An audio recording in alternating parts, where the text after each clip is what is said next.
찬송가 94장으로 찬송하겠습니다. 94장 찬송입니다.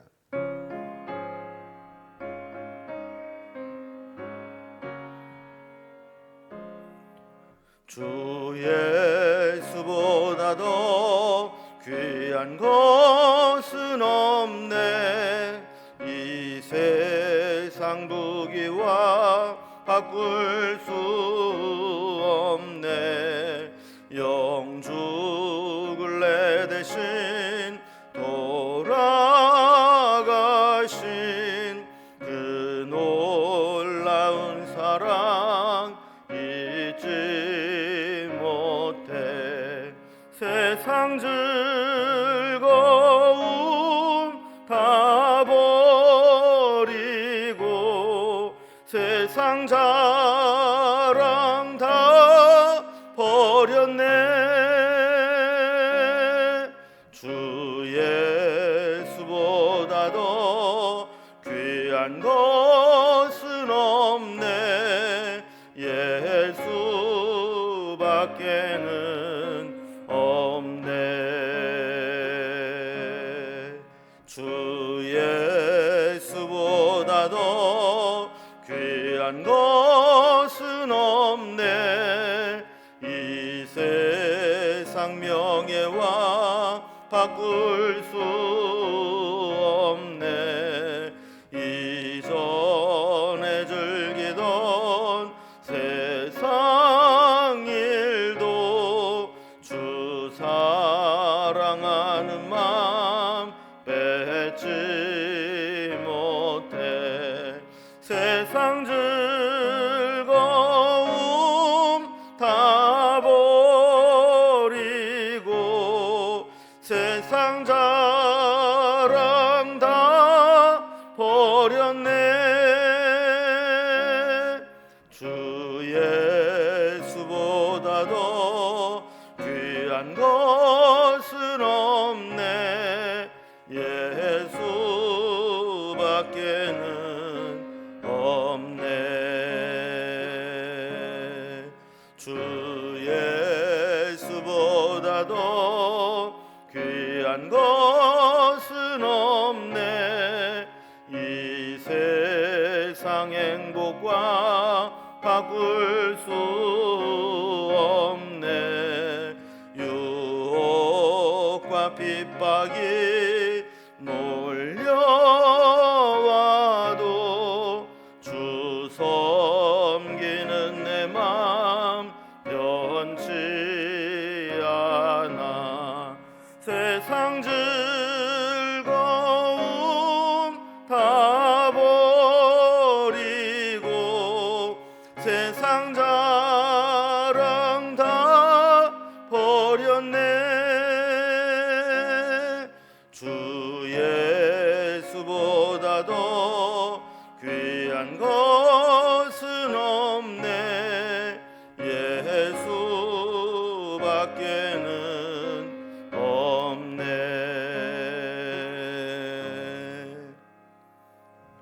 아멘. 오늘 함께 나눌 하나님 말씀은 신약성경 마가복음 13장 1절에서 13절까지 말씀입니다. 마가복음 13장 1절에서 13절까지 77면에 있습니다. 말씀을 제가 봉독하겠습니다. 예수께서 성전에서 나가실 때에 제자 중 하나가 이르되 선생님이여 보소서, 이 돌들이 어떠하며 이 건물들이 어떠하니이까? 예수께서 이르시되 네가 이 큰 건물들을 보느냐? 돌 하나도 돌 위에 남지 않고 다 무너뜨려지리라 하시니라. 예수께서 감람산에서 성전을 마주 대하여 앉으셨을 때에 베드로와 야고보와 요한과 안드레가 조용히 묻되 우리에게 이르소서, 어느 때에 이런 일이 있겠사오며 이 모든 일이 이루어지려 할 때에 무슨 징조가 있사오리이까? 예수께서 이르시되 너희가 사람의 미혹을 받지 않도록 주의하라. 많은 사람이 내 이름으로 와서 이르되 내가 그라하여 많은 사람을 미혹하리라. 난리와 난리의 소문을 들을 때에 두려워하지 말라. 이런 일이 있어야 하되 아직 끝은 아니니라. 민족이 민족을, 나라가 나라를 대적하여 일어나겠고 곳곳에 지진이 있으며 기근이 있으리니 이는 재난의 시작이니라. 너희는 스스로 조심하라. 사람들이 너희를 공회에 넘겨주겠고 너희를 회당에서 매질하겠으며 나로 말미암아 너희가 권력자들과 임금들 앞에 서리니 이는 그들에게 증거가 되려 함이라. 또 복음이 먼저 만국에 전파되어야 할 것이니라. 사람들이 너희를 끌어다가 넘겨줄 때 무슨 말을 할까 미리 염려하지 말고 무엇이든지 그때에 너희에게 주시는 그 말을 하라. 말하는 이는 너희가 아니요 성령이시니라. 형제가 형제를 아비가 자식을 죽는 데 내주며 자식들이 부모를 대적하여 죽게 하리라.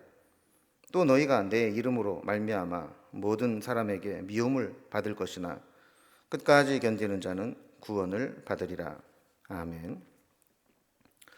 우린 거의 한 주간 동안 예수님과 제자들이 성전에 올라가셨을 때 여러 명의 이 종교 지도자들이 논쟁거리를 가지고 와서 변론을 하게 되고, 또 어제 본문에서는 또 마지막으로 이 서기관들의 잘못된 교리와 또 외식하는 그 신앙을 이제 비판하시면서 성전 안에서 길게 논쟁하고 또 교훈하셨던 그런 장면을 살펴보았습니다. 이제 오늘 본문에 보면 이렇게 성전 안에서 있었던 여러 사건들을 마무리하고 이제 성전에서 나오게 되는 장면이 기록이 되어 있습니다. 성전을 나오면서 그들이 이제 자연스럽게 성전을 이렇게 보게 되는데, 이 헤롯 성전을 보면서 그 위용과 웅장함에 감탄하면서 예수님께 이 돌들이, 이 성전이 얼마나 귀하고 아름답고 웅장한지 하는 모습을 말씀을 드린 겁니다. 그런데 예수님은 거기에 동조하시기는커녕 이 성전이 곧 파괴될 것을 선언하시게 되죠. 그러니까 성전이, 그 당시의 성전은 성전의 제 기능을 이미 하지 못하는 그런 성전의 이 기능이 마비된 그런 성전이었기 때문에 얼마든지 파괴되는 것이 당연하다라는 겁니다. 그러자 이제 성전이 바라보이는 감람산에 오르게 되었을 때 4명의 제자가 예수님께 질문을 합니다. 이 성전이 파괴된다는 것은 곧 이 세상이 끝난다는 것을 의미하는 것인데, 그러면 그때 그 직전에 어떤 징조들이 있을 것인지 알려줄 수 있느냐 하는 것을 여쭙는 것이죠.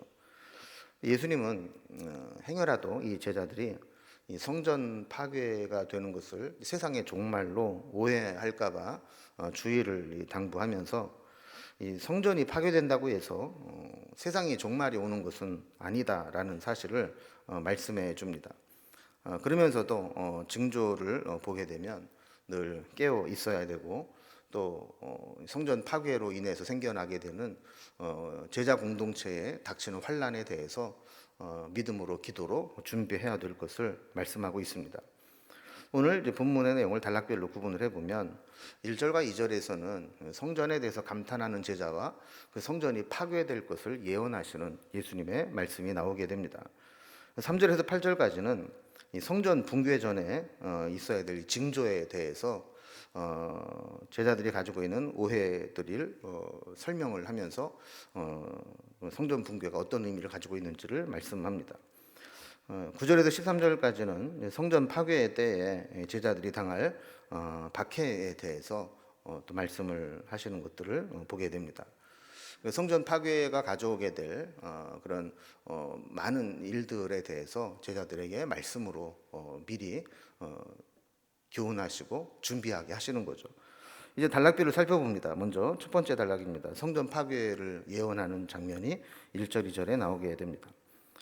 자, 종교 지도자들과 긴 논쟁을 마치고 예수님과 제자들이 성전을 빠져나오게 됩니다. 1절에 보면 성전에서 나가실 때 제자 중에 하나가 예수님께 이렇게 말씀을 드립니다. 선생님이여 보소서, 이 돌들이 어떠하며 또 이 건물이 어떠하니까, 이렇게 이야기를 합니다. 자, 이 말씀을 이제 공동 번역에 보면 제자들이 이 돌들이 어떠하며 이 건물들이 어떠합니까라는 것이 이런 의미라는 겁니다.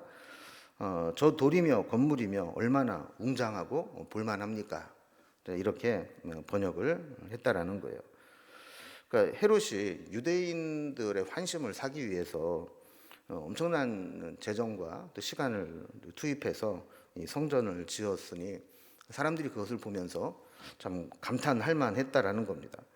그런데 주님은 이 성전의 외형에는 전혀 관심이 없으십니다. 이미 예수님은 성전 안에 들어가셔서 그것에 장사하는 자들을 막 뒤엎으시고 쫓아내신 것처럼 이미 껍데기만 성전이지 성전으로서의 기능을 상실해 버린 그런 성전은 존재 이유가 없다라는 것이죠. 그래서 겉으로는 화려하고 웅장해 보일지 모르지만 사실은 이제 부패한 유대교의 성공 신화를 상징하는 건물일 뿐이라는 겁니다. 그래서 2절 말씀을 보면 내가 이 큰 건물의 웅장한 모습을 보고 있지만 돌 하나도 돌 위에 남지 않고 다 무너뜨려질 것이다 라고 이 성전 파괴를 예고하고 있습니다.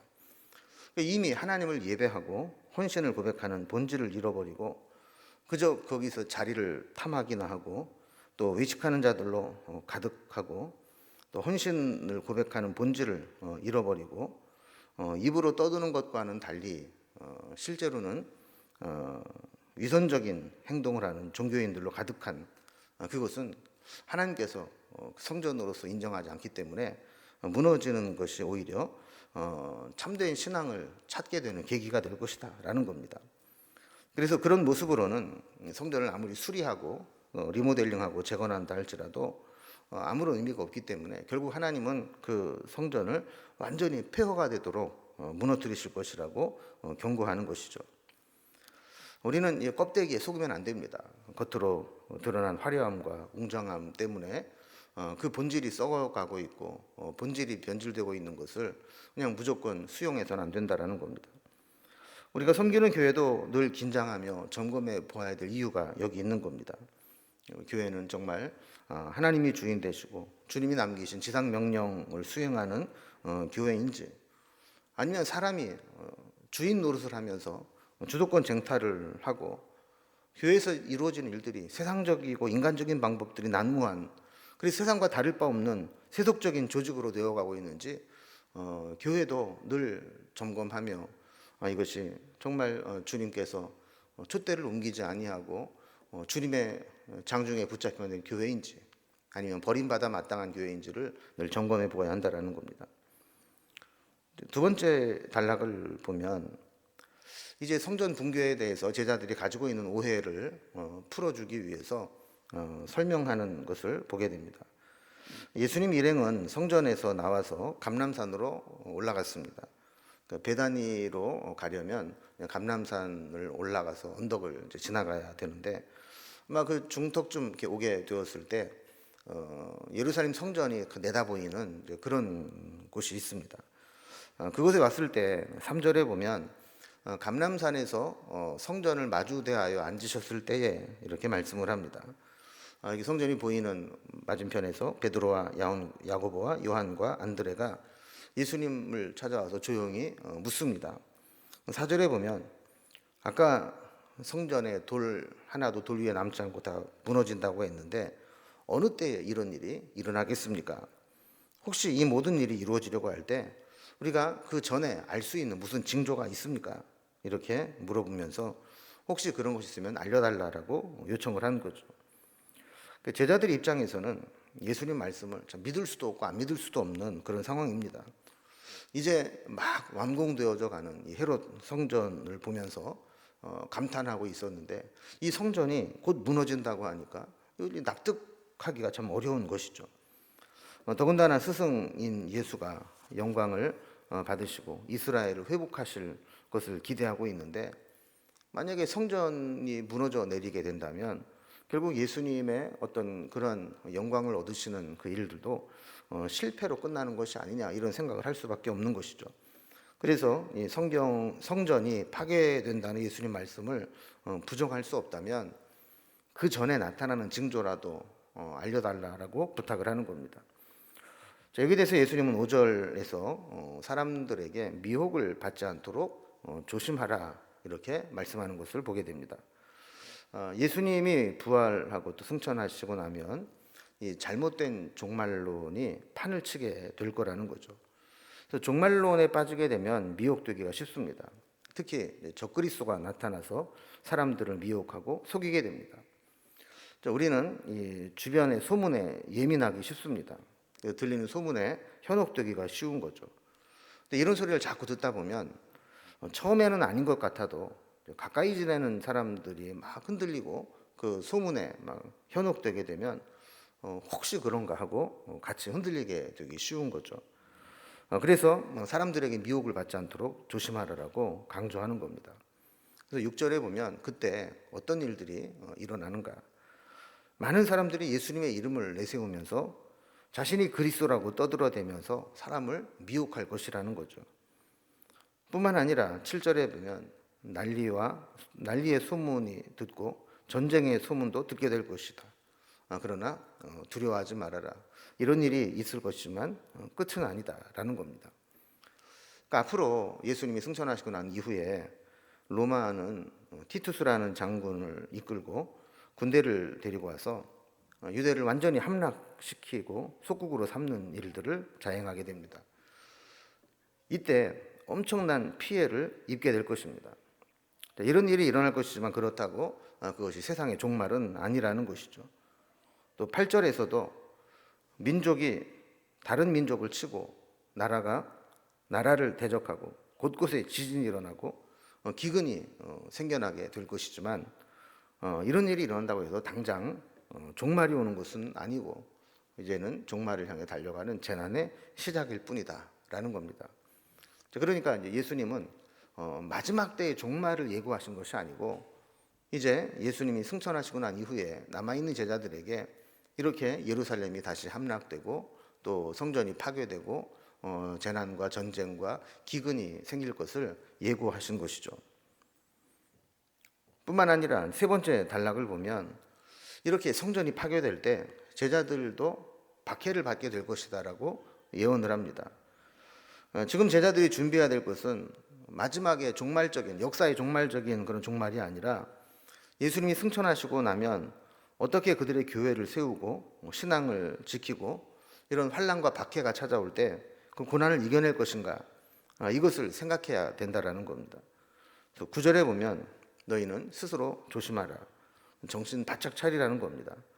이제 복음에 대적하는 자들이 너희를 공회에 넘겨주고 또 회당에서 매를 맞게 할 것이다라는 겁니다. 또 그들을 고발해서 총독과 임금들, 또 권력자들에게 재판을 받게 될 것이다라고 이야기를 합니다.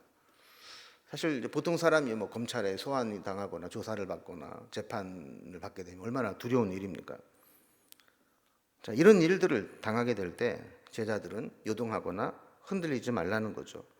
자, 이럴수록 10절에 있는 말씀과 같이 복음이 모든 민족에게 전파되어야 함을 기억하고 대비해야 된다라고 말씀을 합니다. 자, 그러면서 11절에 보면 사람들이 이 제자들을 끌어다가 법정에 넘겨줄 때 자기를 변론하기 위해서 무슨 말을 해야 될까 미리 염려하지 않아도 된다라고 말씀을 합니다. 왜냐하면 그때는 이미 성령께서 오셔서 제자들과 함께 하시면서 그들이 해야 될 말을 가르쳐 주실 것이기 때문에 그렇다는 것이죠. 이제 주님이 승천하시고 나면 몇 년 후에 로마는 이 마지막 침공을 하면서 예루살렘과 유다에는 엄청난 혼란과 재앙이 임하게 됩니다. 12절에 보면 그때는 형제가 형제를, 아비가 자식을 죽이는데 넘겨줍니다. 자식이 부모를 대적하여 고발하여 죽게 합니다. 엄청난 혼란이죠. 인륜과 천륜을 거스르는 그런 막장 같은 그런 최악의 극단적인 시대가 된다라는 거예요. 13절에 보면 제자들은 예수님의 제자라는 이유로 세상 모든 사람들에게 미움을 받게 될 거라는 겁니다. 이때 제자들은 어떤 믿음을 가져야 되는가? 주님이 이때를 미리 예고하셨지. 이때를 우리가 먼저 말씀하셨지. 그러면서 그런 고난과 박해에 굴하지 않고 끝까지 견디는 자가 구원을 받을 것이니 그런 환난 가운데서도 믿음을 지키라고 말씀하는 겁니다. 그러니까 주님 말씀의 핵심이 이런 겁니다. 주님이 부활하시고 승천하시고 나면 남겨진 제자들에게는 엄청난 충격적인 미래가 기다리고 있는데 대표적인 것이 지금은 그렇게 자랑스러워 보이는 그 화려하고 웅장한 헤롯 성전이 무너지게 될 것이고 또 로마의 침공으로 인해서 세상은 난리가 나고 영적으로 혼탁해서 거짓 그리스도가 출몰을 하게 되고 심지어는 제자들이 핍박을 받는 일도 오게 될 거라는 겁니다.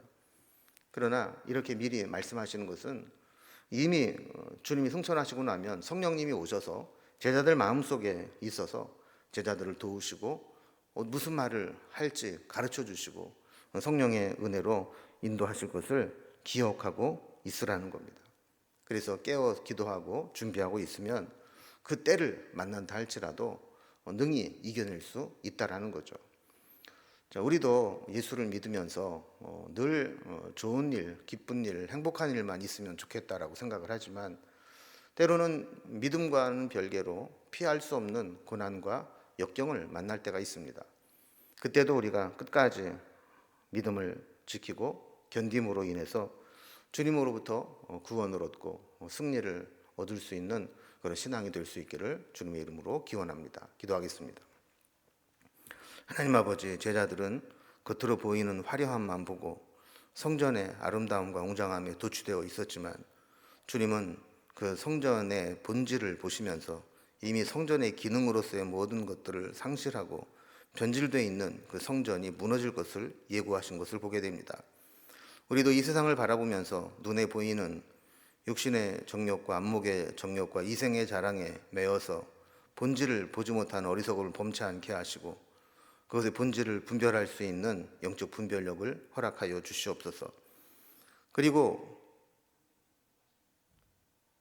예수님이 승천하시고 난 이후에 예루살렘에 엄청난 재난과 핍박과 박해가 올 것을 예고하시면서 끝까지 믿음으로 견디기를 말씀하셨던 것과 같이 우리에게도 주님 오시는 그날까지 어떠한 역경과 고난이 온다 할지라도 믿음으로 잘 견뎌내며 이겨낼 수 있도록 도와주시옵소서. 오늘도 삶이 힘들고 무거운 짐을 지고 견디기 힘든 상황 가운데 살아가는 주의 백성들을 주께서 도우시고 힘을 주시고 능히 이겨낼 수 있는 믿음의 믿음을 더하여 주시옵소서. 오늘 하루도 주님 손붙잡고 믿음으로 살아가기를 소망하며 예수님의 이름으로 기도드리옵나이다. 아멘. 각자의 기도 제목들로 자유롭게 기도하시겠습니다.